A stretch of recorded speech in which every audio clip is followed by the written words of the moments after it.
وعندي بس رساله للشماتين. الشماتين عايزهم يهدوا شويه.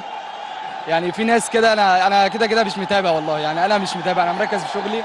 ولولا النادي الاهلي في سيستم انا كنت رديت على الناس، يعني كنت رديت على في واحد شخص كده، اكيد انتوا عارفينه، هجاص، هو هجاص بيرمي اي حاجه. حابب اقول له النهارده اول بطوله ليا، واخد ثالث كاس عالم. الحمد لله، الحمد لله، الف مبروك للنادي الاهلي. اتأقلمت ودخلت الاجواء مع النادي الاهلي، ورسالتك لجماهير النادي الاهلي النهارده؟ لا، الجمهور طبعا سند لينا ودعم لينا الحمد لله، وببارك لهم كلهم، وان شاء الله لسه في بطولات جايه ان شاء الله باذن الله. التوفيق دايما يا كابتن ربنا امام. يخليك حبيبي. اكيد ده كان لقاءنا مع الكابتن امام عاشور واول بطولاته مع النادي الاهلي، والان العوده من جديد والاستوديو التحليل. درب فريق ريكاردو اللي حدثنا عن الجرائم.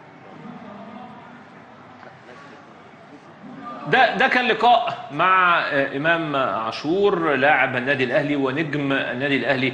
امام عاشور لعيب كبير وعنده لسه كتير، ونصيحتي ليه الحقيقه سيبك من اي خلافات، سيبك من اي مواضيع، لازم تصريحاتك تبقى يعني بميزان. حد ظلمك، حد شكرك، برجليك انت هتقدر تخلي الناس كلها تتكلم عليك، ودايما خلي كل الحاجات دي ورا ظهرك. واعتقد ان امام ان شاء الله باذن الله القادم ليه هيكون اداء رائع واداء مختلف. يا امام انت المفروض ما تردش على واحد زي كده. الراجل ده عايز يجيب اسمك كل شوية علشان يتحط جنب اسمك. انت ما انتش عارف لما يتحط جنب اسمك هيقولوا ايه. مش عارفين لما يقولوا الهجاص بيهاجم امام عاشور الناس كلها هتدخل وتشوف الخبر. علشان كده هو عايز اسمك، لانه محتاج اسمك ان هو يزداد مشاهدات، يزداد ترندات. هو عايز كده، لكن هو ما عندوش اي فكرة كروية، ما عندوش اي يعني فنيات. ان انت عارفين ان هو او هم عارفين ان هم بيجيبوه في القنوات علشان كده،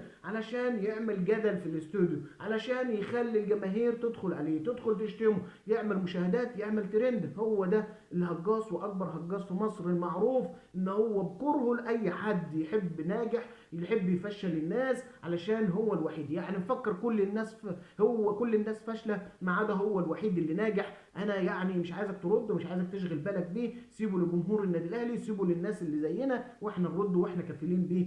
ركز انت في النادي الاهلي، ركز في بطولاتك، وكمل في مشوارك مع النادي الاهلي.